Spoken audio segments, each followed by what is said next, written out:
أعوذ بالله من الشيطان الرجيم بسم الله الرحمن الرحيم اللهم صل على محمد وعلى آل محمد كما صليت على إبراهيم وعلى آل إبراهيم إنك حميد مجيد اللهم بارك على محمد وعلى آل محمد كما باركت على إبراهيم وعلى آل إبراهيم إنك حميد مجيد رب اشرح لي صدری ویسر لی امری واحلل عقدۃ من لسانی یفقهوا قولی ربنا زدنا علما یا مقلب القلوب ثبت قلبی علی دینک آمین۔ سورہ حج کا آج ہم رکوع نمبر 3 کریں گے اور آیت نمبر 7 پارہ نمبر 17 ہے، آیت نمبر 23 سے دیکھیں۔ ان اللہ یدخل الذین آمنوا وعملوا الصالحات جنات تجری من تحتها الانہار یحلون فیہا من اساور من ذہب ولؤلؤ ولباسهم فیہا حریر وَهُدُوا إِلَى الطَّيِّبِ مِنَ الْقَوْلِ وَهُدُوا إِلَى صِرَاطِ الْحَمِيدِ۔ ترجمہ: اللہ تعالیٰ ان لوگوں کو کہ ایمان لائے اور انہوں نے نیک کام کیے ایسے باغوں میں داخل کرے گا جس کے نیچے نہریں جاری ہوں گی، ان کے وہاں سونے کے کنگن موتی پہنائے جائیں گے اور پوشاک ان کے وہاں ریشم کی ہوگی، اور ان کو کلمہ طیبہ کی ہدایت ہو گئی تھی اور ان کو خدا کے راستے کی ہدایت ہو گئی تھی جو لائق حمد ہے۔ تو یہاں پہ جو ذکر کیا گیا آیات میں ان اہل جنت کو کنگن پہنانے کا جو ذکر فرمایا گیا، تو اس میں اس پر بھی کسی کو شبہ ہو سکتا ہے کہ کنگن ہاتھوں میں پہننا تو عورتوں کا کام ہے اور یہ انہیں کا زیور ہے، تو مردوں کے لیے تو معیوب سمجھا جاتا ہے۔ تو اس شبے کے جواب میں حضرت مفتی محمد شفیع صاحب نے اپنی تفسیر میں لکھا معرف القرآن میں کہ دنیا کی قدیم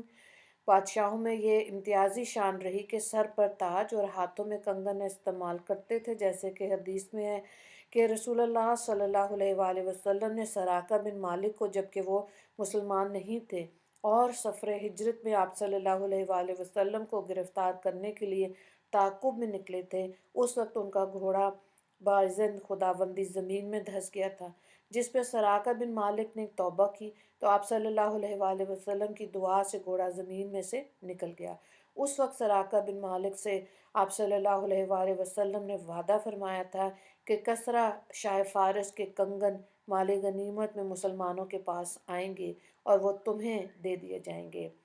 جب حضرت فاروق اعظم کے زمانے میں فارس کا ملک فتح ہوا اور ایران سے یہ کنگن دوسرے مال غنیمت کے ساتھ مدینہ آئے تو سراقہ بن مالک نے مطالبہ کیا اور ان کو دے دیے گئے۔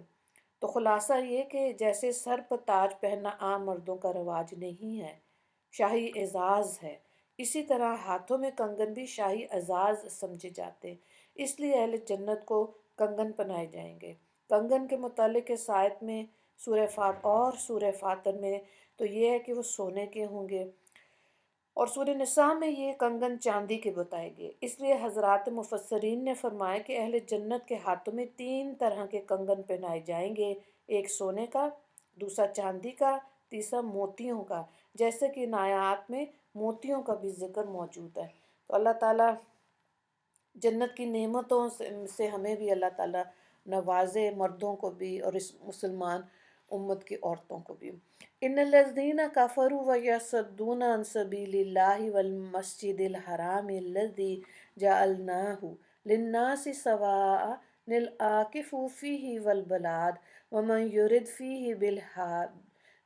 بإلحاد بظلم نذقہ من عذاب علیم۔ بے شک جو لوگ کافر ہوئے اور اللہ کے راستے سے مسجد حرام سے روکتے ہیں جس کو ہم نے تمام آدمیوں کے واسطے مقرر کیا،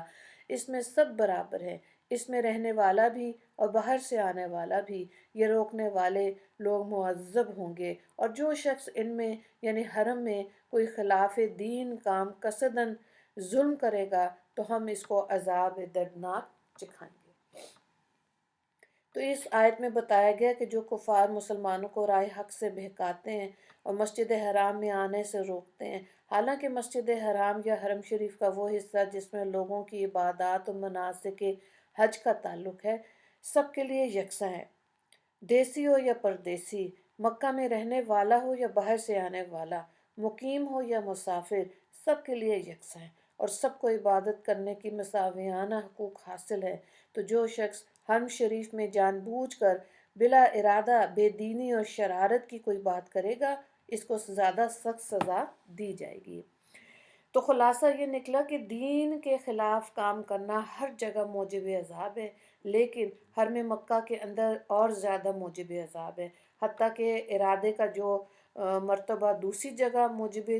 تعذیب نہ ہو تو وہاں موجب تعذیب ہو جاتا ہے۔ یہاں اس آیت میں مسجد حرام میں عبادت کرنے کی عام اجازت ہے اور اس امر کی صراحت ہے کہ مسجد میں کسی کا ترجیح حق نہیں، ہر مسلم کعبے کا حج کر سکتا ہے۔ یہاں اس طرف بھی لطیف تنبیہ ہے کہ خدا کی ہاں ذات پات، دولت و فقر، حکومت، محکومی، عزت اور ذلت وغیرہ کے اعتبار سے کوئی امتیاز نہیں، اس کے گھر میں سب کا مرتبہ برابر ہے، جو بھی عبادت کرنا چاہے اس کو کوئی روک نہیں سکتا۔ حرم شریف میں صرف باشندگان مکہ ہی کے لیے نہیں بنایا گیا بلکہ تمام عالم اسلام کے مسلمانوں کے لیے بنایا گیا، کسی کو حق نہیں کہ عبادت گزاروں پر اس کا دروازہ بند کر دے۔ اسی آیت کے ماتحت اب بھی جو غیر ملکی لوگ موجودہ حکومتی سعودی عربیہ کے قوانین کے خلاف مکہ معظمہ یا مدینہ منورہ میں مقیم ہو جاتے، اس سے مسجد حرام یا مسجد نبوی کے اندر کوئی تعرض نہیں کیا جاتا۔ اگر پوچھ گچھ ہوتی ہے تو ہمیشہ مسجد سے باہر شہر میں ادھر ادھر پھر رہے ہوتے ہیں۔ تو بہرحال جب احکام آ گئے تو پھر ان پر عمل کرنا ضروری ہے۔ اس رکوع میں ایک ہی سوال ہے، آیت نمبر 25 آیت میں کافروں کو کس چیز کی تنبیہ کی جا رہی ہے؟ دعا کر لیتے ہیں۔